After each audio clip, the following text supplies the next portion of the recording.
para voltar, tá bom? Por gentileza. Não precisa não. Vamos lá então, gente. Bom, nosso terceiro bloco é um bloco meio que inusitado, mas muito necessário, porque vocês vão ver que é algo que a gente tem todos os dias acesso a isso e a gente não sabe realmente da importância que isso existe. Quem está com Bíblia, levanta a sua Bíblia aí, por favor. Levanta a sua Bíblia. Quem está com a versão João Ferreira de Almeida, lê aqui ou aqui, em algum lugarzinho está escrito João Ferreira de Almeida. Qual que é a sua? Letra grande, SBB é João Ferreira de Almeida. João Ferreira de Almeida, ok. Quem está com a versão NVI, nova versão internacional? Ok. Quem tem a versão aí NVT? Alguém está com a versão NVT? NTLH, nova tradução na linguagem de hoje, o André. Quem mais? Pessoal que está com a versão NVI, com a versão João Ferreira de Almeida. Quem está com a versão João Ferreira de Almeida, está escrito corrigida. Tem alguém? João Ferreira de Almeida, corrigida. Denise, acho que é a sua também, né, Sara? A sua está corrigida? Corrigida. Tem alguma João Ferreira de Almeida atualizada? Atualizada. Mais alguma? Nova Almeida atualizada, bem lembrado. NAA, Nova Almeida atualizada. Qual que é a sua? NAA, Nova Almeida atualizada. NAA. Tá. Vocês viram que na João Ferreira de Almeida tem várias, né? Tem a corrigida, tem a fiel, tem a atualizada, tem a nova atualizada. Né? Revista e corrigida, essa daqui, uma das mais antigas. Revista e revisada. Perfeito. Gente, qual a necessidade disso? Por que tantas Bíblias? Por que tantas traduções? Qual é a diferença? Será que a diferença é só assim, de uma palavrinha, de um versículo para outro, alguma coisa assim? Que existe? Meninas, tem gente lá dentro? Pede para vir, por favor. Deixa para limpar depois, senão vai ficar um monte de gente lá. Então tá, gente. Beleza. É sobre isso que nós vamos falar. Como que a Bíblia chegou até nós, um pouquinho do panorama histórico, para que você possa responder a seguinte pergunta. A Bíblia que eu uso é a melhor Bíblia que eu poderia estar utilizando? A Bíblia que eu quero dar de presente para alguém é a melhor Bíblia que eu poderia comprar para esta pessoa? A Bíblia que eu estou fazendo nos meus devocionais é a melhor Bíblia que eu poderia para me ajudar nos meus devocionais? A Bíblia que eu estou fazendo cultos caseiros com os meus filhos em casa é a melhor Bíblia que eu poderia usar para que o culto caseiro possa ter um objetivo alcançado? Nós vamos falar um pouquinho sobre isso, tá bom? Então, vamos lá. Rapidamente, eu vou sair daqui da frente um pouquinho. Eu estou na frente de quem? Da Sara? Gente, agora eu me lembrei que a gente está gravando de novo. Então, se eu estiver na frente de alguém, ali, aí vocês se realoquem para vocês poderem enxergar lá atrás. Tá bom? Meninos, beleza? Fechou. Bom, gente, introdução. Por que é importante, né? Vamos ler aqui rapidão e a gente passa.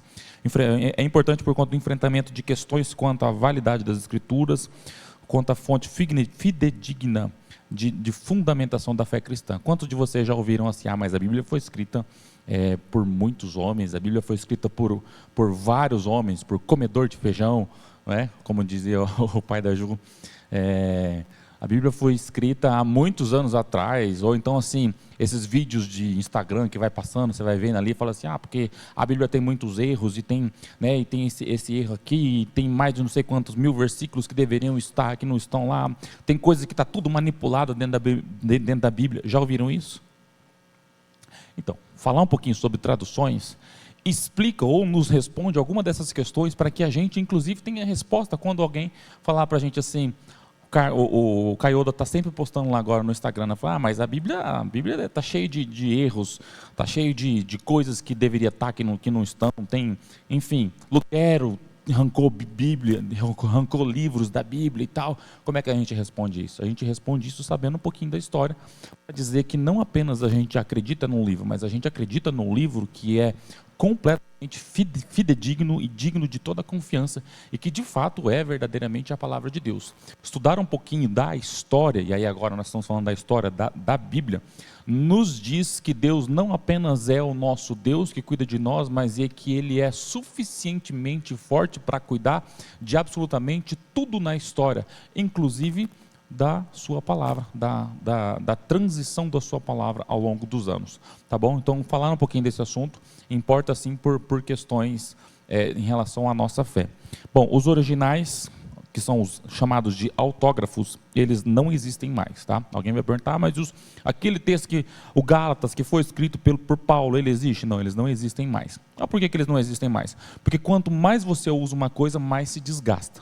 Então, a explicação mais válida do porquê que os originais não foram preservados é porque foram muito usados. Usados como? Passando pelas igrejas, que como vocês vão ver na história da igreja também, a Bíblia não caiu assim, ela chegou num ponto em que falou, esse é os livros sagrados que nós acreditamos, que nós chamamos de Bíblia. Ok? Até chegar nesse ponto, o que acontecia? As cartas elas iam passando de igrejas para igrejas. As cartas elas iam sendo lidas nas igrejas, nas comunidades. E além disso, as cartas elas iam sendo copiadas. Ok? Então, as cartas originais, os autógrafos, aqueles que foram escritos pelos apóstolos, né, pelos historiadores, aqueles não existem mais. O que existe agora? Inúmeras cópias originais. Tá? Isso nós temos. Que você fazendo a gente vai ver um gráfico aqui, vocês vão ver que essas cópias elas dizem muito a respeito desse texto que nós temos aí. Tá? Então, quando a gente fala assim, originais, nós não estamos mais falando daquele texto, aquele pergaminho original que foi escrito pelo autor, mas das inúmeras cópias daquele original, ok? Então, não foram preservados mais. Manuscritos originais significam as cópias. Bom, uma pergunta muito válida. Se não há originais, como podemos ter certeza de que temos a palavra de Deus em mãos? Gente, a primeira coisa, trata-se de fé, tá? A questão aqui é o seguinte, você está aqui na igreja porque você tem fé. Em primeiro lugar, toda a vida cristã, ela está sedimentada num instituto chamado fé. Primeira coisa, você tem fé. Tá? O Espírito Santo entrou no seu coração, vivificou a sua vida, te deu condições mentais, psíquicas e espirituais para que você pudesse crer em Jesus Cristo, te deu fé e aí você creu. Ok? Então, primeiro, trata-se de questão de fé. Segunda coisa, trata-se também de uma questão de testemunho interno do Espírito Santo, que é o que o livro de Romanos vai nos falar, que o Espírito Santo testifica ao nosso espírito de que nós somos filhos de Deus, ok? Isso também em relação à palavra, porque quando você está lendo a palavra, o Espírito Santo testifica no seu coração que essa palavra, como diz o versículo, ela é viva e eficaz. Porque a hora que você lê a palavra, você fala assim, precisava disso daqui. Quando alguém vem e abre a palavra e explica a palavra para você, você fala, nossa, era isso que eu precisava. Quando você sai da sua casa precisando de uma mensagem e no meio do caminho alguém te manda um versículo, te manda alguma coisa relativa à palavra de Deus, você fala, eu precisava disso. Deus, ninguém sabia, só o Senhor sabia. Pois é, Deus movimentando tudo acerca da palavra dele para dizer, a minha palavra é viva e eficaz e eu testemunho isso dentro do seu coração. É por isso que às vezes a gente fala, nossa, Deus falou comigo. Então, é um testemunho interno de que a palavra dele é viva e eficaz. Os estudos dos manuscritos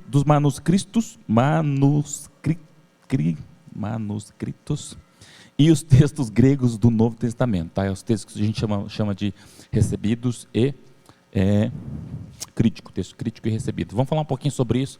Isso é um papo meio acadêmico, mas a gente só vai passar por cima, só para dizer que a gente não passou, tá? Você não precisa se atentar a isso, mas a gente vai dar uma passada por cima só para você entender como é que é a dinâmica dessa tradução, dessas várias traduções que a gente viu aqui que está em nossas mãos. Beleza, gente? Então, sim, nós temos a certeza de que a palavra de Deus, este livro é a palavra de Deus, por conta dessas coisas, a fé, o testemunho interno, o estudo dos manuscritos e os textos que nós temos preservados hoje em dia. Ok? Um detalhe, nós não estamos tratando de um assunto da teologia chamado bibliologia, que é um assunto, a primeira aula da Escola da Bíblia, quando nós começamos a Escola da Bíblia, há uns 3 anos atrás, a primeira aula foi sobre a Bíblia.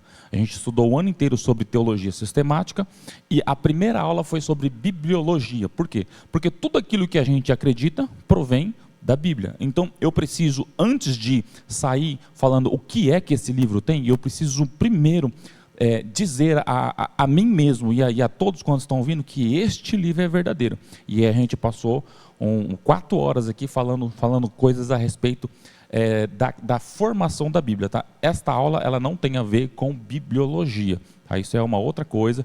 Eu queria ver essa aula. Você pode... Não, você não pode, porque essa primeira aula ela não foi gravada. Ela não está no YouTube. A gente começou a gravar a partir da 4ª aula em diante. Então, essa aula aí, nós não temos ela no Instagram. Mas você pode pesquisar lá no YouTube, bibliologia. Que você vai achar vários livros, várias aulas que falam a respeito dessa teologia. Sabe? Por que a Bíblia é de verdade a palavra de Deus? Aqui nós estamos focando na questão das versões. Tá bom? Eu só preciso falar um pouquinho sobre isso para você, para a gente chegar nas versões. Beleza, gente? Bom, olha que interessante esse gráfico aí atrás. Ali nós temos, nos 3 primeiros colunas, nós temos César, Platão e Homero. Tá dando para enxergar daí? Fundo, Carla? Tá dando para enxergar? César, Platão e Homero. Alguém duvida que Platão existiu? Quantos aqui na faculdade, o pessoal que fez direito, não sei se tem alguma outra faculdade também, que na faculdade você é obrigado a ler esse camarada aqui? Alguém já leu os livros desse camarada? Isso é verdade, né? Direito, né? Algum dia lá na faculdade, ou em alguma outra coisa que tenha a ver com filosofia, em que se falou desses camaradas aqui, ou até alguma frase filosófica em relação a isso, não sei se em relação à psicologia tem alguma coisa deles também. Então, algum dia a gente chegou a contestar esses camaradas? Isso aqui não foi Platão que escreveu. A gente leu A República de Platão, por exemplo, um livro gigantesco e chato, demasiadamente chato, mas a gente leu, e o livro é de Platão. E vocês sabem que Platão, nos seus escritos, nós temos apenas hoje preservadas. Não temos originais. Nós temos 7 cópias, apenas 7 cópias dos escritos de Platão. Tá? Então alguém sentou, copiou o trabalho de Platão. Essa cópia nós temos 7. E nós acreditamos, as pessoas fora da igreja acreditam que Platão existiu, com base no quê? Em apenas 7 cópias, 10 cópias, Homero, 643 cópias. Beleza? Agora vamos falar da Bíblia. Nós temos a respeito do Novo Testamento, mais de 5.000. Mais de 5.700 cópias do Novo Testamento. Alguém sentou, pegou o texto original e escreveu. Temos mais de 5.000 cópias, tá? Agora, cópias em latim, que já é uma outra língua. Aqui são do Novo Testamento grego. Cópias em latim, mais de 10.000 cópias. Mais de 10.000 cópias. Manuscritos hebraicos do Velho Testamento, 3.000 cópias. A Vulgata Latina, nós vamos falar um pouquinho sobre ela. A Vulgata Latina, 8.000 cópias aproximadamente. E a Septuaginta, também 1.500 cópias. O que é a Septuaginta? É a tradução da Bíblia do hebraico para o grego, do pessoal que tinha sido levado para o exílio, foi espalhado naquele povo que falavam outras línguas, então eles reuniram 70 eruditos da época, pegaram toda a lei escrita em hebraico e traduziram ela para o grego, beleza? Nós temos desse documento aí, nós temos 1.500 cópias. Aí eu te pergunto, falando apenas assim, matematicamente, quem é mais confiável, Platão ou a Bíblia? Eu tenho 7 contra mais, se você somar ali, dá mais de 25.000 cópias entre cópias, livros e fragmentos. Nós temos mais de 25.000 como é que fala? Artefatos, vamos assim dizer, que provam que o que nós temos aqui é tão real quanto está escrito nessas cópias antiguíssimas. E Platão tem apenas 7.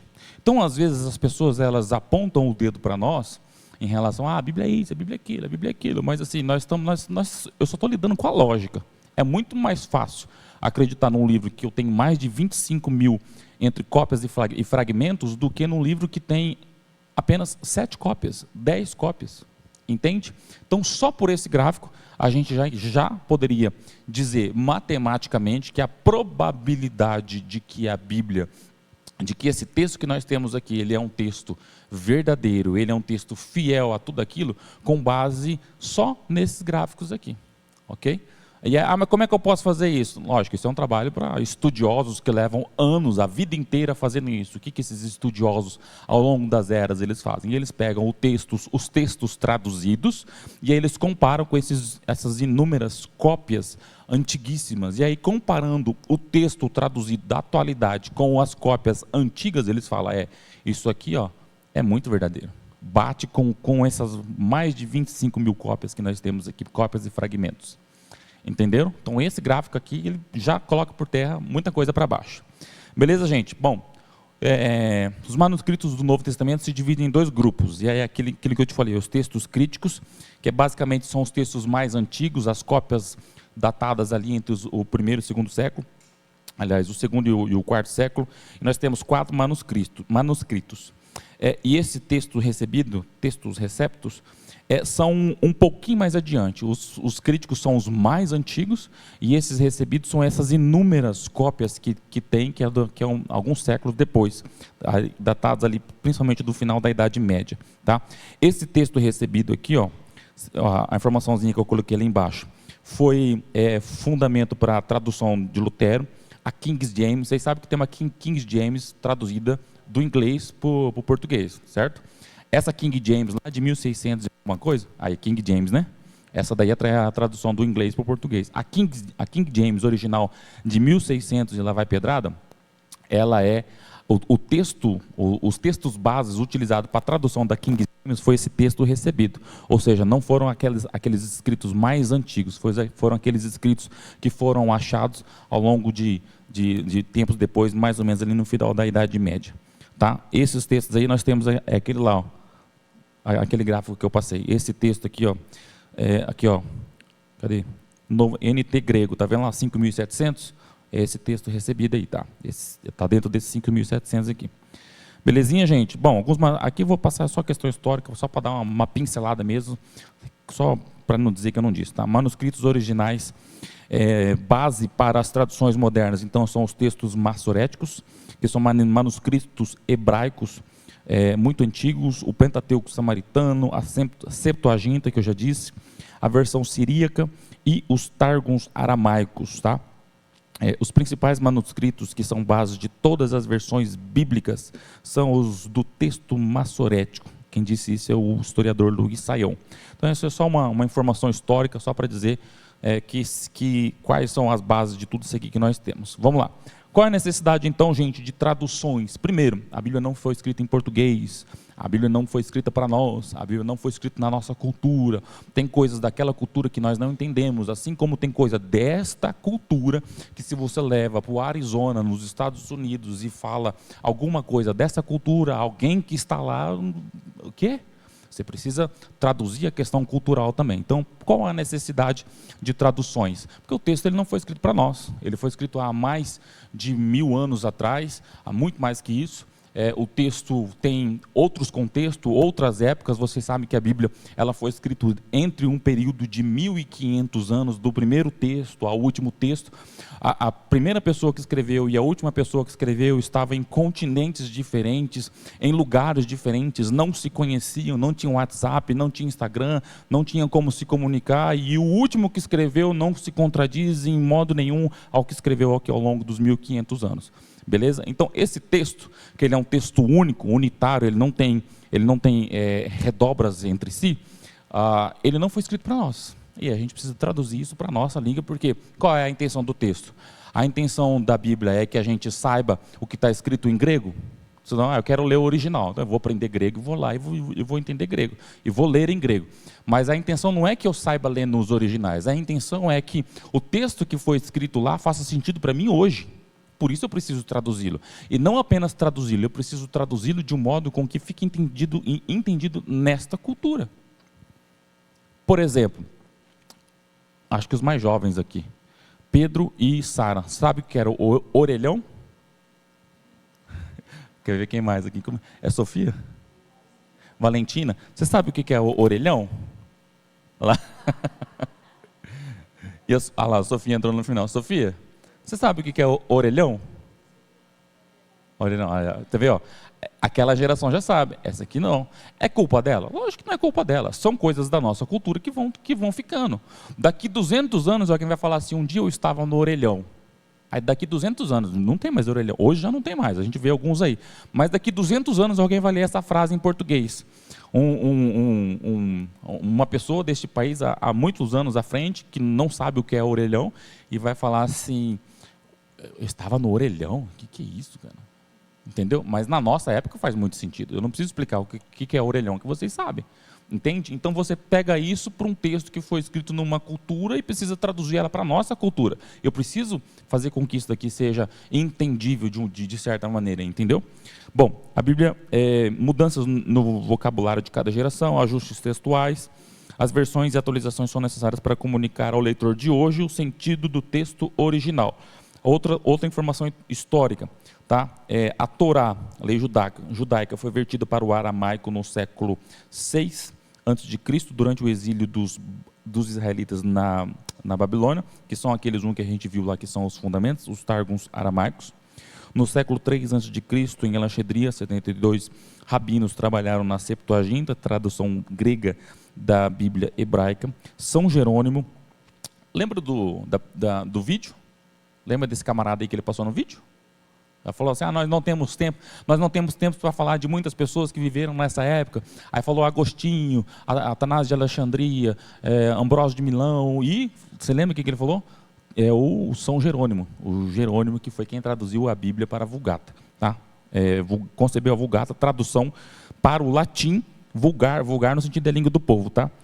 Que se tornou a Bíblia oficial da Igreja Católica. O reformador Martim Lutero publicou o Novo Testamento em 1521 e o restante, toda a Bíblia, em 1534. Alguma informação histórica só para a gente não perder de vista.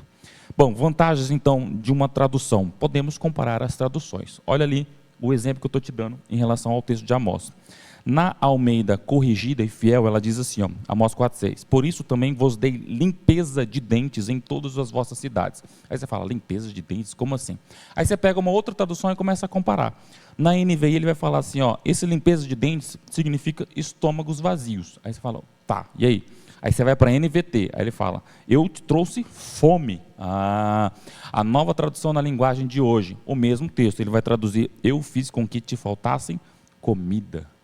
Então, quando você lê nas traduções mais antigas, eu vos dei limpeza de dentes, aí você fala, Carla, é comigo, dentista é comigo. Te dei limpeza de dentes, como é que é o nome lá do negócio que bota, vai ficar branquinho? Flúor, sei lá como é que é, né? Flúor não usa mais? Clareamento. Eu te dei limpeza de dentes, vai ganhar um clareamento grátis. Não, limpeza de dentes quer dizer que ele trouxe fome, deixou os dentes tão limpos porque você não estava comendo nada e o seu dente você não precisou escovar dente, você não precisou ficar com dente, seu dente não ficou sujo, seus dentes estavam limpos, você não colocou nada na sua boca.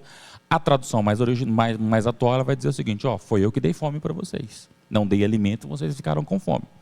Entende que somente a comparação de um texto em várias Bíblias, você já consegue entender? Sabe, às vezes, quando você está lendo nessa Bíblia, por exemplo, a mais antiga, as versões brasileiras mais antigas, é a Almeida Fiel e Corrigida. Você lê um texto e fala assim, nossa, eu não entendi nada, o cara falou, acho que eu sou muito burro, vou ler de novo. Aí você lê 3 vezes o mesmo versículo e você fala, continua, não entendendo nada. Aí, às vezes, o que você precisa fazer? Só comparar traduções. Abre a internet, abre seu celular, pega uma outra Bíblia, fala, e esse texto na NVI, na NTLH, o que ele quer dizer? Você entende? Só nessas 4 traduções aqui já ficou claro para nós que limpeza de dentes tem a ver com fome. Beleza? Bom, podemos usar então em diferentes contextos, evangelismo e estudo profundo ou várias outras coisas.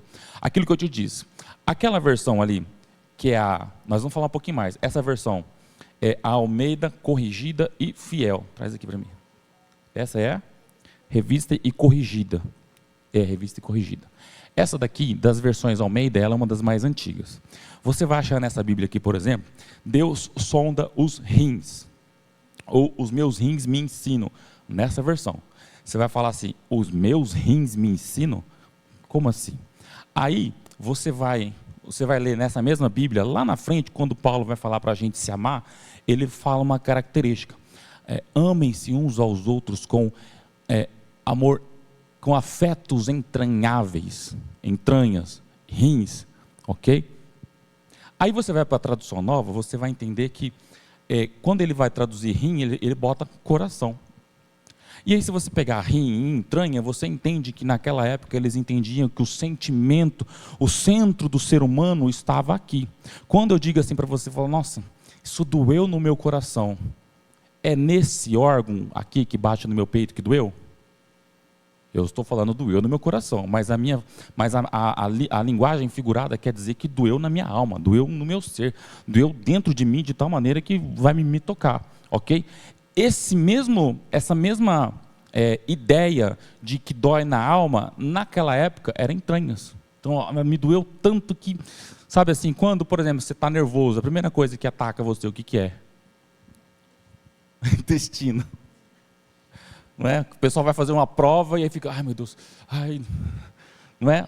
É entranhas. Então o que eles entendiam naquela época? Qual era o contexto daquela época? Amem-se com amor entranháveis, ou seja, com tudo que move o teu ser, com a tua alma. Como é que eu traduzo isso para hoje? Amem-se uns aos outros do fundo do coração. Eu disse a mesma coisa com outras palavras na nossa língua, mas do fundo do coração não está no original. Mas você entende que se eu falar hoje, Deus sonda o rim. Aí você fala, meu rim, o que tem meu rim? Não tem nada. Mas é que naquela cultura o rim estava nas entranhas, e as entranhas têm a ver com Deus sonda as suas sensações internas, o seu sentimento. Hoje, como é que eu digo isso? Deus sonda o coração. Eu disse a mesma coisa com outras palavras, adaptado para a nossa realidade. Entende a necessidade de uma tradução? Ok, se eu pego aquela tradução mais antiga que tem essas coisas e vou fazer um devocional com os juniores, será que eles vão entender? Se eu pego, por exemplo, aquele texto que nós utilizamos de Amós 6, 4, 6, que fala assim, Deus lhes deu dentes limpos, e vou falar sobre esse texto lá na salinha do Kids, eles vão entender? Aí, qual que é nessas versões aqui que eu disse para você? A NTLH, eu fiz com que faltasse comida em todas as cidades. É uma versão que ela é muito mais clara, ok? Quando eu vou usar um evangelismo, quando eu vou fazer um devocional com os juniores, não faz muito mais sentido eu pegar uma tradução que seja menos arcaica, menos próxima àquelas coisas mais antigas e traduza ela para uma realidade que as crianças vão conseguir entender, ok? Faz sentido para vocês? Quando eu venho para um estudo bíblico, aí eu preciso de uma Bíblia que fique mais próximo dos originais. Quando eu vou fazer um devocional, um estudo no grupo de jovens, na reunião de célula, no grupo de homens, no grupo de mulheres, qual é a melhor versão? Eu pego a mais esquisita, aquela que está lá na ponta, ou eu pego a do meio. Você entende? Então, dependendo de onde você for, o público que você vai, você tem uma Bíblia específica uma versão específica para cada encontro. Entende? Nós vamos falar um pouquinho mais, que tem uma que chama... elas são equivalência formal, equivalência dinâmica e paráfrase. Aí vocês vão entender isso muito bem. Eu só estou passando nisso tudo só para chegar na última pergunta, que vai ser o seguinte: qual é a melhor? Qual eu devo usar? E qual é que a comunidade Portas Abertas recomenda? Tem muito jargão na Bíblia. E nós vamos falar sobre isso, tá? Expressões idiomáticas. Beleza, gente? Bom, desvantagem, então, de diversas traduções. Vocês viram que vantagens, nós temos inúmeras vantagens. Qual é as desvantagens de ter inúmeras traduções, versões da Bíblia? Bom, primeiro, a leitura conjunta pode ser prejudicada. Quando você traz uma Bíblia NTLH para o culto, ou você traz uma Bíblia como essa daqui, que é a Bíblia em paráfrase, essa aqui, Bíblia Nova, quando você traz esse tipo de Bíblia, por exemplo, para o culto, você não consegue acompanhar. Porque a leitura pública, geralmente ela é feita nas Bíblias mais tradicionais, ou então que não vai tanto para tradução contemporânea, ela fica no meio do caminho. Essas Bíblias são usadas nas leituras públicas. Se você traz esta Bíblia para o culto, o pastor vai ler e você fala assim, abra lá em Filipenses 4, capítulo 2, aí ele começa a ler e você fala assim, não, está diferente. Sim, está diferente porque essa daqui é uma paráfrase, essa daqui não é uma tradução, ela é uma releitura. Então, qual é a desvantagem? A desvantagem é só que ela pode atrapalhar a leitura pública, mas, sabendo disso, o que você faz? Eu vou para o culto, eu vou levar esta. Ah, eu vou lá na célula e vou falar hoje, eu vou levar esta, entende? Tá claro até aqui, pessoal? Você tem as diversidades e elas são boas, e tem um ladozinho ruim, mas o ladozinho ruim você pode contornar só sabendo qual usar. É tipo perfume, né? Tem perfume muito doce que é só para a noite, você não passa ele para ir para o escritório muito doce, porque o pessoal lá vai falar, nossa, que perfume doce, tá? É um perfume para a noite, não é para o dia. A mesma coisa em relação às traduções. Beleza? Uma outra coisa, né? Se ela foi uma Bíblia muito antiga em leitura pública, visitantes do irmão com pouca instrução podem ficar confundidos. Então, às vezes, aquela Bíblia que tem um linguajar muito robusto, aí às vezes o visitante que está aqui não tem aquele crentez na boca, sabe, assim que a gente fala e a pessoa já entende. Aí a gente só fica naquela leitura cravada do texto ali, sem fazer mais algumas adaptações. Isso pode atrapalhar um pouco, mas são as únicas desvantagens, tá bom? Alguém acha que tem alguma outra mais desvantagens em relação à leitura, a versões, além dessas duas que eu citei? Eu só encontrei essas duas, tá? Essa questão da leitura pública e a questão de, às vezes, você ler uma Bíblia muito antiga para uma sociedade. Por exemplo, os jovens de hoje, os jovens que falam assim, a nossa sociedade de hoje, a gente sabe que na nossa sociedade de hoje tem como é que fala? Analfabetismo funcional. Que a pessoa, você lê, elas não sabem, elas não conseguem fazer interpretação de texto, e às vezes usar uma Bíblia João Ferreira de Almeida, corrigida, a mais antiga, num grupo de jovens onde a maioria das pessoas não tem muita instrução, isso pode atrapalhar ao invés de ajudar. Quer falar uma coisa? Oi? Essas diversidades estão nos autores. A diversidade está nas traduções. Isso, os autores das traduções. Exato. Tá? O texto ele é o mesmo, tá bom? O texto original, as cópias, ela é exatamente igual. As diferenças estão nas traduções. Tem alguma tradução assim que é bem fora que a gente não deve... Boa pergunta. Ela perguntou, tem uma tradução bem fora que a gente não deve olhar? Tem, eu trouxe para vocês, mas calma aí, daqui a alguns slides já vai aparecer. Bom, como são feitas as Bíblias? É aqui que é a parte importante, tá? Questão histórica, novamente, vou só repassar por cima, para chegar no final e dizer, é por isso que a gente indica essa e essa e essa. Mas para eu falar para você, olha, compre essa ou compre essa, eu preciso dizer por que a gente entende que essas são não vou dizer assim as melhores, como se a gente estivesse descartando as outras, mas as mais indicadas para o nosso convívio. Equivalência formal é aquela. O que é equivalência formal? Equivalência formal é aquela que está mais próxima ao original. Ele pega o texto do jeito que está escrito e traduz o texto do jeito que está escrito. Quando ele lê entranhas no texto original, ele traduz entranhas. Quando ele pega rins no texto original, ele traduz rins, ok? Essa é a equivalência formal. As Bíblias de equivalência formal, elas tentam ficar mais próximas ao original em relação a palavras, em relação à estrutura de como está escrito e em relação à ideia, ok? Essa é a Bíblia formal, são as mais antigas. A equivalência dinâmica, elas são mais interpretativas do que do texto original. É ideia por ideia, procurando o sentido exato do texto. Mantém-se fiel à fonte original, orienta-se principalmente pelo impacto do receptor. Vocês lembram que naquele texto de Amós que a gente leu ali, falava assim, ó, limpeza de dentes. Aí as outras já falavam assim, ó, não lhes dei comida. A outra falou fome. A outra falou assim, ó, foi eu que coloquei fome aí, que não passei comida para vocês. Você entende a equivalência dinâmica? Ela tá traduzindo o que está escrito no original de uma maneira dinâmica para que você entenda. A intenção dessas Bíblias é o impacto em quem está lendo. E não ó, aqui você está lendo o texto original. Porque às vezes você vai ler o texto original, não faz sentido, certo? Mas quando você pega o texto traduzido na nossa língua, tentando se manter próximo ao original, o que eu tenho? Eu tenho uma Bíblia dinâmica. O que é a Bíblia dinâmica? Ela tenta se manter próximo ao original, mas na medida do possível ela vai dinamizar o texto para que você entenda melhor o que está sendo escrito. Se o autor falar assim, isso aqui o pessoal não vai entender. Eu vou dar um exemplo logo mais à frente, que é o exemplo das mandíbulas penduradas. Te falei ontem, aquele dia, né? Das mandíbulas penduradas que tem numa Bíblia na região da Papua Nova Guiné. E mandíbulas penduradas não existe na Bíblia, mas faz muito sentido no contexto daquela tribo que foi traduzida esta palavra.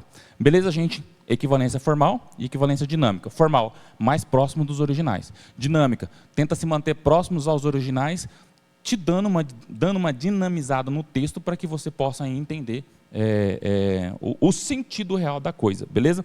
Essas são as duas principais. Nós temos outras duas que eu vou mostrar para você agora, e aí nós vamos chegar, irmã Roseli, e aí nós vamos chegar na pergunta da irmã. Tem alguma que é indicado não comprar, não estudar? Tem, já vamos falar sobre isso. Outros métodos de tradução, é a tradução literal, tá? Essa é uma Bíblia chamada Bíblia Interlinear, é uma Bíblia grossona desse tamanho. Ela tem, aqui embaixo você vai ver, ó, interlinear, ó. Aqui está a tradução na NVI. Não há salvação em nenhum outro, pois debaixo do céu não há nenhum outro nome dado aos homens pelo qual devamos ser salvos. A tradução interlinear, ela traduz palavra por palavra. Então, a tradução ficaria mais assim, ó. E não existe em outro nenhum a salvação, nem pois nome existe outro debaixo de o céu, nome dado entre pessoas por o qual é preciso sermos salvos nós. Isso é a tradução mais ou menos literal do que está escrito nesse texto. Entende? As traduções, ela não é muito utilizada, tá? Isso é mais para Bíblias de estudo, pessoal que é mais acadêmico e tal. Mas essas traduções, elas não são muito utilizadas e nem são indicadas para você trazer para a igreja. Primeiro porque geralmente ela é uma Bíblia grandona, porque ela tem o texto original e a tradução é que eu cortei ali, mas do ladinho aqui, ela tem a tradução do João Ferreira de Almeida e tem a NTLH também, para você fazer as comparações. Então ela é uma Bíblia dessa grossura, tá? Essa é a Bíblia palavra por palavra. Ela não quer saber, ela diz para você assim, olha, eu não vou me importar com você se você vai entender o contexto, se você vai entender o que está dizendo. Eu vou dar para você palavra por palavra do que está escrito. Agora, você faz o possível para você traduzir, tá? Isso é mais para coisa acadêmica, beleza? Outros métodos, paráfrase. Paráfrase, gente, é isso aqui, ó. Essa Bíblia aqui é uma paráfrase. Alguém tem uma dessa em casa? A Bíblia Nova? Bíblia Nova? Tem, é uma paráfrase. Alguém tem uma Bíblia chamada A Mensagem? A Mensagem é uma Bíblia que ficou muito famosa, um cara norte-americano, esse é um pai, né, norte-americano, ele quis reescrever a Bíblia de um jeito fácil para que ele pudesse ler e fazer um devocional com os seus filhos. E ele fez isso. Isso deu tão certo que aí cataram a ideia dele, lógico, com os direitos autorais e tudo, e aí publicaram a Bíblia. Essa Bíblia se chama A Mensagem. Então ela é uma releitura. Nós vamos falar, olha o texto aqui, ó. Tá? Ela é uma releitura. Atenção, gente, paráfrase. Releitura livre e desimpedida.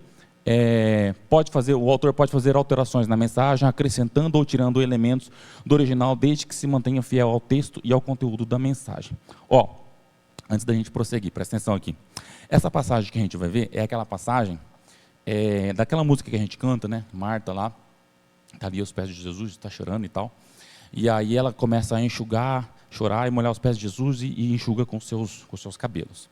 Beleza? Aí o Jesus está na casa de um fariseu. Aí o fariseu fala assim, se esse aí realmente fosse profeta, ele saberia que essa mulher era uma pecadora. Todo mundo sabe dessa passagem, beleza? Nós vamos ler na versão NVI e vamos ler nas duas paráfrases. Olha a diferença. Ó, chorando, começou a molhar-lhe os pés com as lágrimas. Depois os enxugou com seus cabelos, beijou-os e o ungiu com o perfume. Ao ver isso, o fariseu que o havia convidado disse a si mesmo, se este homem fosse profeta, saberia quem nele está tocando e que tipo de mulher é ela, uma pecadora. Essa aqui é a NVI, tradução dinâmica. Tá? A NVI é tradução dinâmica, ela tenta te manter perto do original, dinamizando o texto para que você entenda na sua cultura, beleza? A NVI é um meio do caminho entre um extremo e o outro extremo. Qual é o outro extremo? Paráfrase. Paráfrase não é tradução. A pessoa lê o texto e interpreta do jeito dela e escreve, beleza? Ó, paráfrase é a mensagem. Chorando muito, derramava lágrimas sobre os pés dele. Soltando os cabelos, enxugou os pés do Senhor, beijou-os e os ungiu com perfume. Quando o fariseu, dono da casa, viu a cena, disse consigo mesmo, se este homem fosse o profeta que pensei, saberia que tipo de mulher ela é. Mudou, não mudou? Dinamizou. Agora, essa Bíblia aqui, Bíblia Freestyle, alguém já ouviu falar dessa Bíblia? Já ouviu falar? Bíblia Freestyle, era uma Bíblia escrita por um pastor chamado Ariovaldo Júnior. Ele ele tenta reescrever essa Bíblia com linguagem apropriada para a mensagem, junto com o pessoal pessoal skatista, essa galera meio dessa vibe aí, tá? Olha o texto, esse texto, nessa tradução, nessa paráfrase dele, tá? E chorava muito, enquanto beijava os seus pés, enxugava suas lágrimas que escorriam sobre ele com os seus próprios cabelos, e então passava um perfume muito bom. Ao ver a cena, o religioso começou a falar baixinho. Se Jesus fosse mesmo tão poderoso quanto dizem, saberia que essa vagabunda aí não vale nada. Aí, irmã, vai para a pergunta: tem alguma Bíblia que eu vou até tirar o texto ali para não ficar mais na cara, mas eu precisava ler para vocês entenderem que existem projetos bíblicos que são projetos sérios, e tem projeto de gente que só, assim, tentando fazer algo bacana, acaba que não fica legal, né? Nessa passagem aqui, a pergunta que eu me faço é: como é que ele vai traduzir aquela parte quando Paulo diz assim, ó, não saia da vossa boca nenhum tipo de palavra torpe? Porque se na boca do próprio Jesus, nessa tradução, ele já está mandando um palavrão ali, como é que ele vai encaixar isso? Enfim, gente, o que eu quero dizer para vocês? A paráfrase, ela é boa. Isso aqui é uma paráfrase, certo? Ó, vou abrir aqui. Todo mundo conhece, por exemplo, João 3,16. Porque Deus amou o mundo de tal maneira que deu seu Filho unigênito para que todo aquele que nele crê não pereça, mas tenha a vida eterna. Certo? Agora vamos ler aqui na paráfrase, só para a gente ver como é que vai ficar. João 3,16.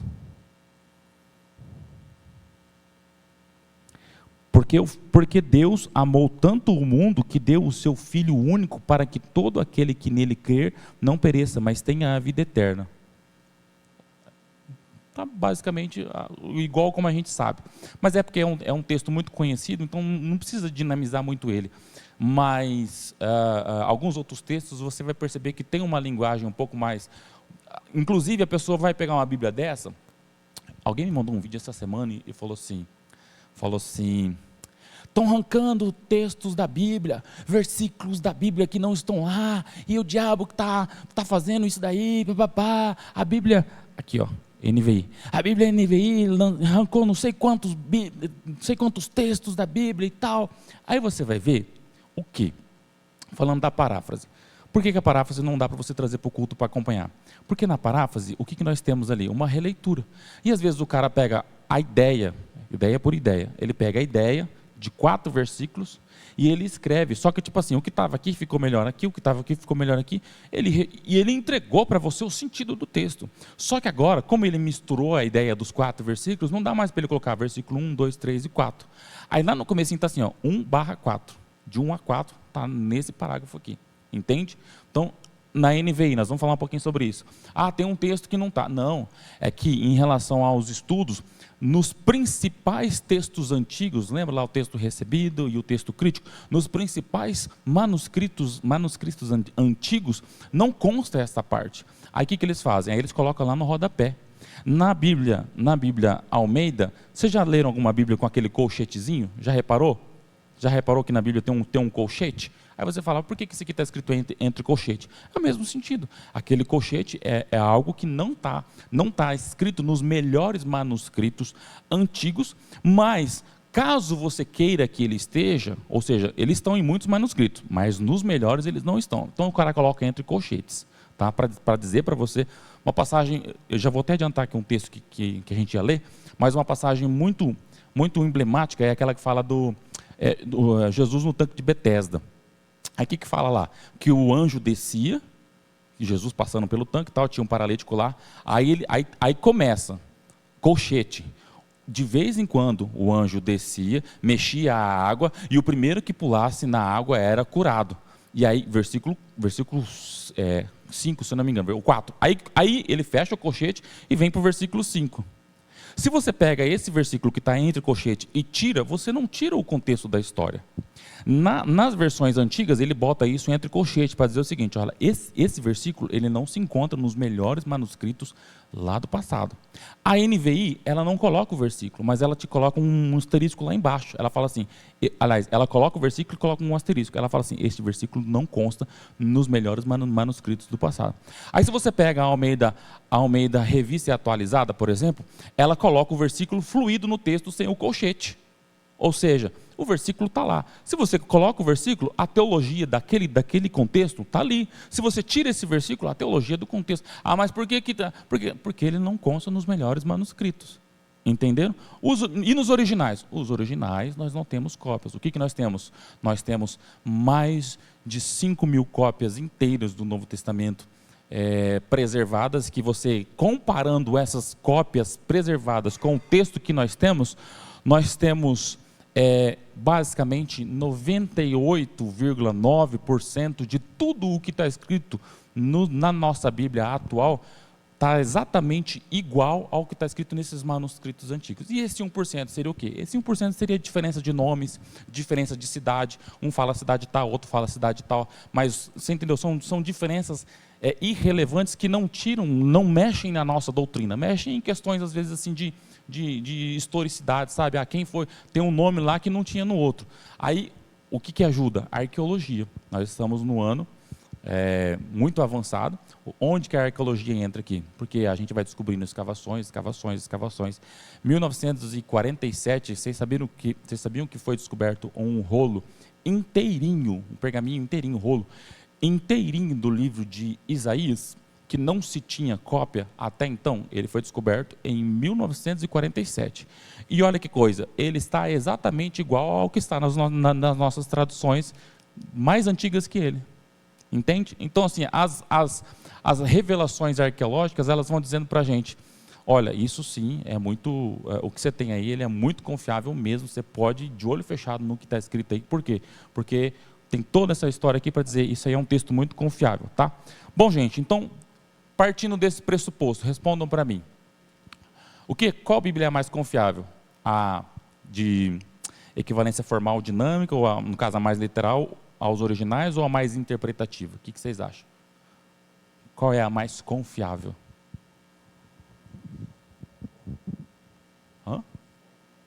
A formal? Quem acha que é formal? Quem acha que é a interpretativa? E quem não tem braço, quem é o... Muito bem. Gente, depende, tá? Depende do uso. Depende do uso. Aqui, a gente usa o equilíbrio entre formal e dinâmica. Mas se você vai evangelizar o pessoal do skate, não pega a Bíblia Freestyle, não, tá? Pega essa aqui, ó. Pega a Bíblia Viva, ela é uma paráfrase. Pega a NTLH, que também ela está na ponta ali, no finalzinho entre dinâmica e paráfrase, tá? Deixa aquela freestyle de lado, que ela é meio esquisita. Entendeu? Então depende do uso que você vai fazer. Um uso mais universitário, qual é a melhor? A João Ferreira de Almeida, revista e corrigida? Não. No uso universitário, lá no grupo de universitários, o que eu uso? Eu uso a NVT, a NVI, até a NTLH. A NTLH é mais de juniores para baixo, assim, sabe? A gente, quando a gente vai fazer pregações também, a gente, às vezes, antes de sair vendo o que outras pessoas fazem, a gente faz comparações de tradução. Você pega aquele texto, vou ler esse texto, aí você lê aquele texto em várias versões. Só de você ler o texto em várias versões, você fala, entende? Só de ler o texto em várias versões. Bom, gente, o que a gente faz com expressões idiomáticas, que é o que você falou de jargão? A Bíblia está cheia dela. Quando eu falo assim para você, pica-mula, o que é? Quando eu falo assim, corda no pescoço, eu estou falando de corda no pescoço? Fala, a Ju está com a corda no pescoço. Aí você olha para a Ju e fala, não estou vendo corda? Né? Expressões idiomáticas. Expressões idiomáticas são coisas que significam que você fala uma coisa, mas não literalmente que significa uma outra coisa. Tá? A Bíblia está cheia dessa. Tem uma ali, ó, uma bem conhecida nossa, que é nem que a vaca tussa. Como é que você traduz isso para o inglês?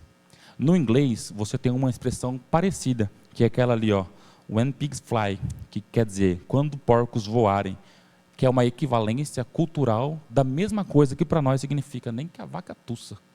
Lá eles vão dizer, só quando os porcos voarem. Sabe quando você fala assim, nem no dia de São Nunca, só vou fazer isso aí no dia 31 de fevereiro, ou seja, nunca. Eles falam a mesma coisinha, expressão idiomática, falando aquela outra frase ali, aquela outra frase. frase, when pigs fly. Beleza? A Bíblia está cheia dela. Todos que urinam na parede, você vai ler naquela Bíblia, o que significa? Todos do sexo masculino. Costume das mulheres, menstruação de uma mulher. Cingir os lombos, quer dizer, preparar-se. O que você ouve ao ouvido, Jesus disse isso querendo falar de... o que você... aquele sussurro, ouve ao ouvido, expressão idiomática. Ir no caminho de toda a terra, você fala assim, estou indo... Vocês já leram isso daí? Alguns dos patriarcas do passado falam assim, eu estou indo no caminho de toda a terra. Davi falou isso, né? Eu estou indo no caminho de toda a terra. O que ele está querendo dizer? Eu estou prestes a morrer. Entendeu? Expressão idiomática. A gente precisa traduzir essas expressões. A última ali, perdoar é igual, Deus não pendura mandíbulas. Gente, o que significa isso? Essa é uma parte importante, só para dizer a necessidade da gente dinamizar isso. Deus não pendura mandíbulas, não existe na Bíblia em canto nenhum. Porém, numa tribo lá do meio da Papua Nova Guiné, eles não existe a palavra perdoar. Assim como vocês sabem que no inglês também não existe a palavra saudade, certo? Como é que eles traduzem isso? Eles precisam dar um jeito de traduzir o sentimento que expressa a palavra saudade aqui, beleza? Nessa tribo, lá no meio da nova Papua Guiné, não existe a palavra perdoar.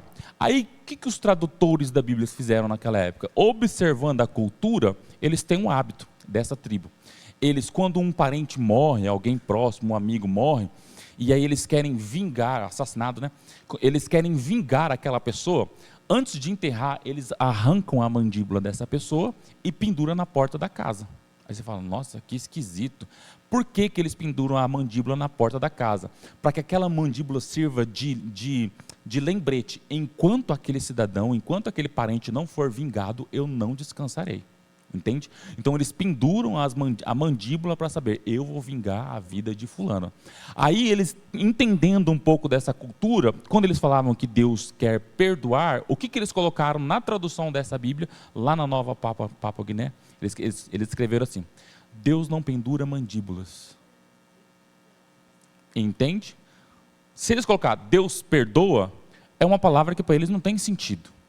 Então eles precisam relativizar o texto para entregar aquilo que o texto quer dizer realmente, ainda que eu fuja um pouquinho do original. Aí o que eles falam? Olha, gente, Deus não pendura mandíbulas. Os caras entenderam, poxa, Deus não se vinga.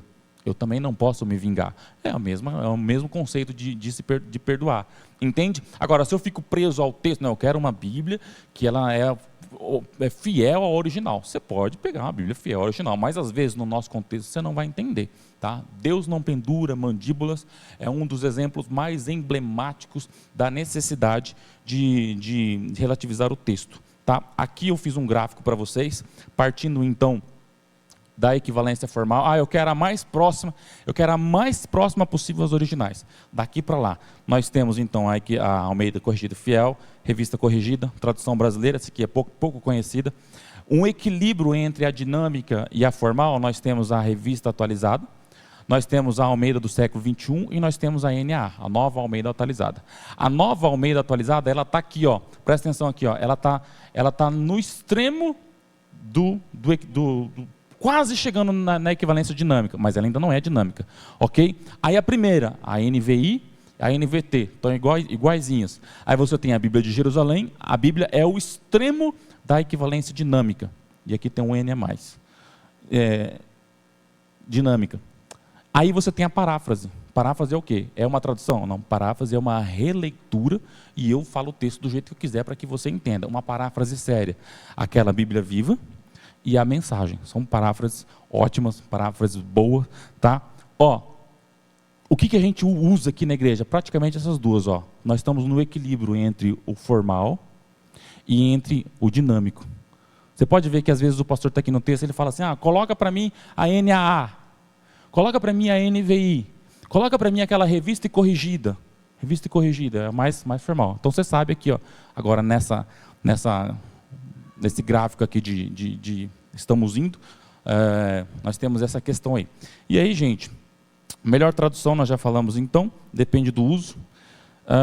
Essas informações aqui é só informações relevantes mesmo, tá?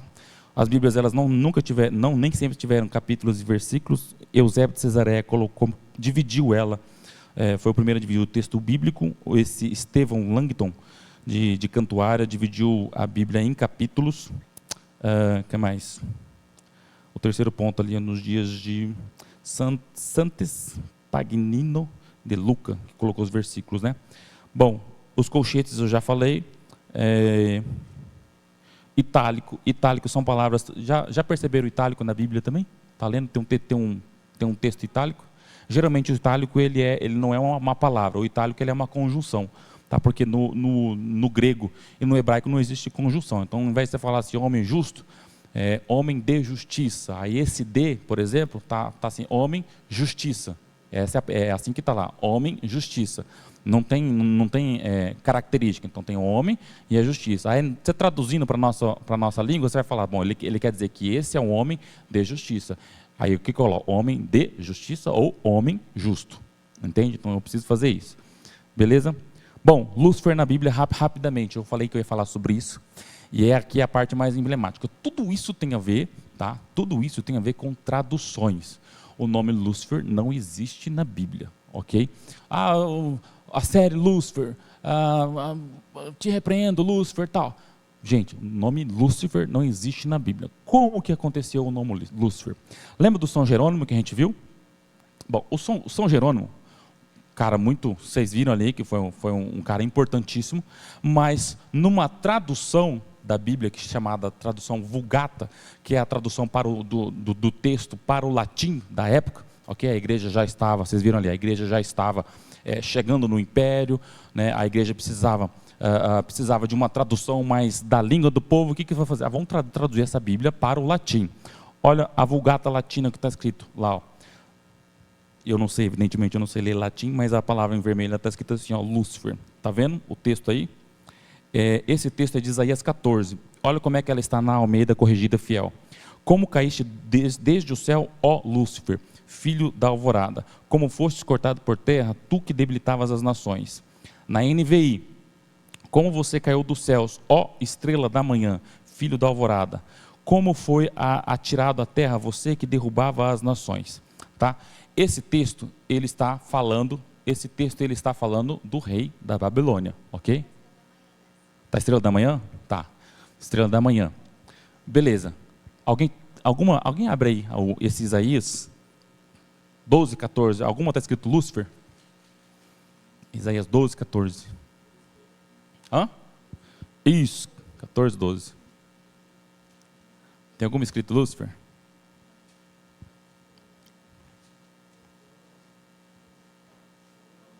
Estrela da manhã. Mas o Lúcifer aparece aqui. Tá? No texto da Vulgata Latina, ele aparece aqui. E aí essa Almeida, ela pegou e traduziu. Olha que detalhe interessante. A Almeida, ela é uma tradução da King James. Aliás, ela é dos originais, também já baseada na King James. Porque quando o Almeida começou a traduzir, já existia King James. O que o pessoal da King James fez? O pessoal da King James, sem entender um pouquinho da questão da cultura, pegou o Lúcifer e traduziu como nome próprio. Na King James de 1614 existe o nome Lúcifer. Aí o João Ferreira de Almeida, olhando para o texto nos originais, sem ter uma palavra, que a palavra ali embaixo ó, é Helel, tá? Ela não aparece em nenhum outro lugar na Bíblia. E aí quando você tem uma palavra que ela só aparece em outro lugar, em um só lugar na Bíblia, você tem um pouquinho de dificuldade de traduzir ela. Então como só tem essa palavra aí, o que o João Ferreira de Almeida fez? Ele pegou a King James como base também. Na King James está traduzida como Lúcifer. Ele pegou as primeiras lá de 1600 e alguma coisa também, foi traduzida como Lúcifer. Ok? Aqui começa a aparição do nome Lúcifer na língua portuguesa. Beleza? Bom, vamos lá. Essa palavra Helel, ela só existe neste lugar e nenhum outro. Bom, na Vulgata, a palavra Lúcifer aparece também em Jó 11, 17. Você pode ver que está em vermelho ali, ó, 11, 17. A palavra lá não era Helel? Só que em Jó 11, 17, que o São Jerônimo também traduz por Lúcifer, a palavra aqui é outra. Lá é Helel, aqui é Boker. Entendeu? São palavras diferentes, mas o São Jerônimo é costume de falar, tá, gente? Não é que eu acho o cara santo, não, ou santo, é costume. Jerônimo, quando foi traduzir, o que ele pegou? A mesma palavra. Uma é Rei Léo e a outra é Joker. Ele botou Lúcifer nos dois lugares. Tá? Os dois têm a ver com luz, com a primeira estrela, aquele que traz a alvorada. Ok? Bom, muitos teólogos acreditam, e é aqui que fica interessante, olha lá, acompanha comigo. Muitos teólogos acreditam que Rei Léo significa Vênus, a estrela vespertina, estrela da manhã. Lúcifer, então, é uma tradução para estrela da manhã, estrela d'alva ou primeira estrela, que é o planeta Vênus, que vem antes do Sol. Atenção, quando ele escreve, Jerônimo, quando ele escreve Lúcifer, nessa tradução ele está num contexto greco-romano. Tá? Okay, ele está finalizando aquele contexto de Grécia, Roma. Vocês viram aqui que o império estava começando a cair, então ele tem todo aquele panteão, né? Aquele panteão de deuses. É panteão, pantaleão. Hã? Panteão. Então ele tem toda aquela coisa de deuses e tal. Ele está dentro dessa cultura, ok? Aí, olha que interessante. Mas Vênus? Como assim Vênus? Olha ali a foto. O que vocês enxergam? Ali é um amanhecer. Hã? Aqui está amanhecendo, tá, gente? As duas fotos estão amanhecendo. O sol está vindo. O sol está vindo, a lua. Aqui nós temos Vênus. Aqui nós temos Vênus. E aqui nós temos Vênus. Qual é a ideia? Quando naquele contexto eles olhavam para este céu, quem é Vênus? Vênus é aquele é como se ele viesse carregando o sol nas costas. Ó. Primeiro aparece a estrela da manhã, Vênus. Aí ela vem subindo, vem subindo, vem subindo, vem subindo, vem subindo, vem subindo, aí o sol aparece, aí ela some. Então quando ele fala assim, ó, por isso que os teólogos acreditam que é a estrela, a Vênus, o primeiro que aparece no sol antes do antes do sol nascer, é aquele que traz a luz. Lúcifer, no contexto em latim, significa lux, luz, e fer, ter ou posse, ou seja, aquele que tem, aquele que traz a luz, aquele que carrega a luz.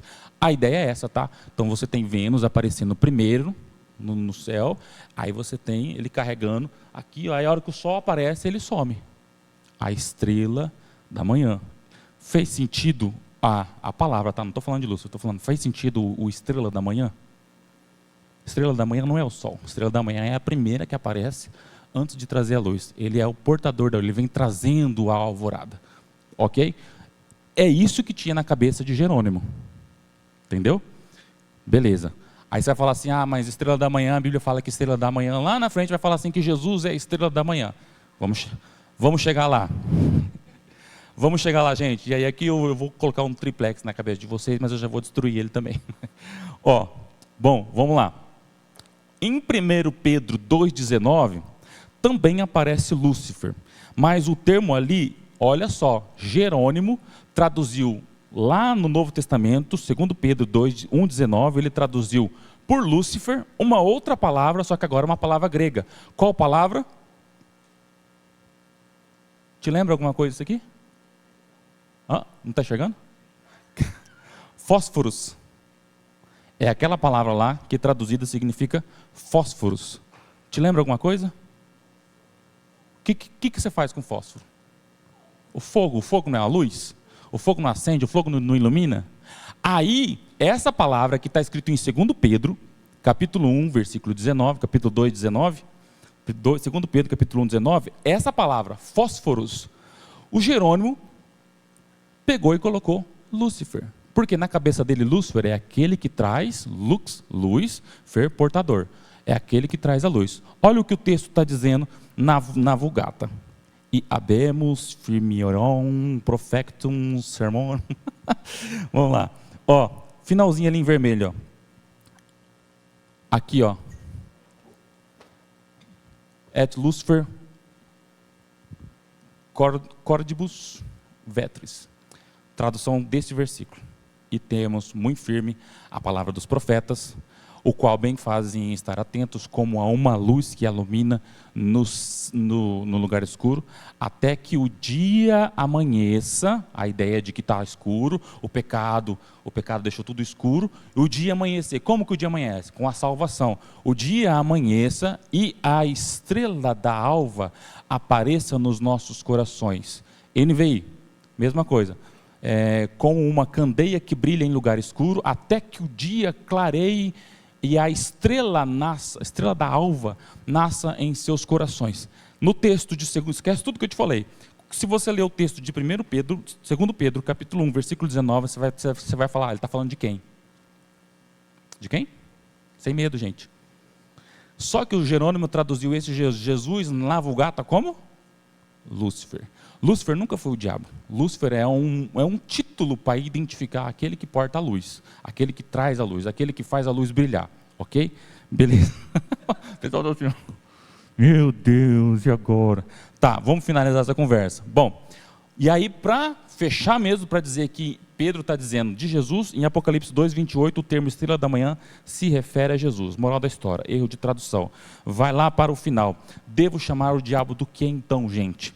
Próxima pergunta. Devo chamar Jesus de Lúcifer, já que ele é a verdadeira estrela da manhã? O que vocês acham? Eu acho melhor você chamar o diabo de diabo e Satanás de Satanás, de inimigo, e não dar nome para ninguém. Entendeu?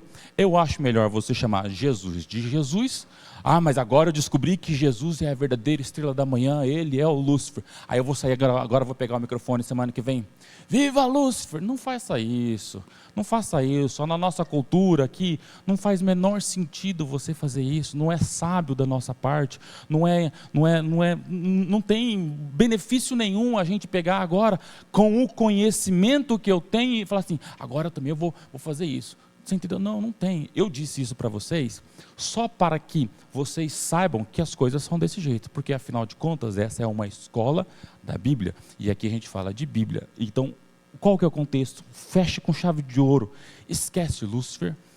Quem é Lúcifer? Está lá no São Jerônimo. Quem é o diabo? O diabo é o diabo, o Satanás é o Satanás, o inferno é o inferno, os demônios são os demônios, as trevas são as trevas, ele é o nosso inimigo, e Jesus, a verdadeira estrela da manhã, é o rei que coloca todos os nossos inimigos debaixo dos seus pés. Pronto, acabou.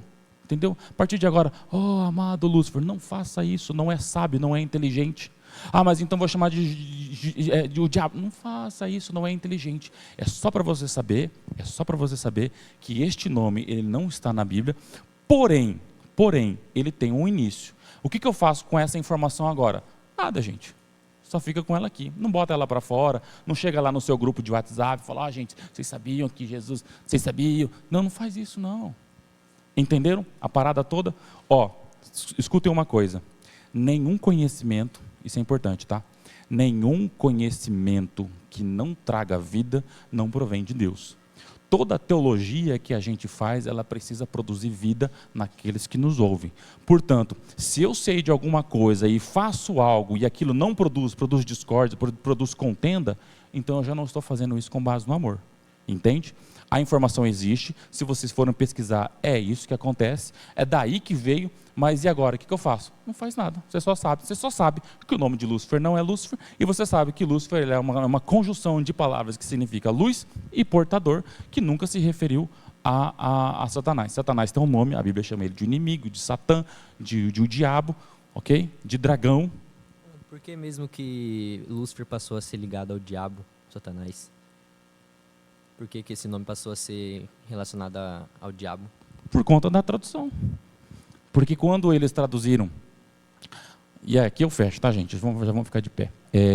Quando eles traduziram lá em Isaías 12:14, eles traduziram como nome próprio. King James e depois a Almeida traduziu como nome próprio. E esse nome meio que perpetuou no nosso cristianismo, ok?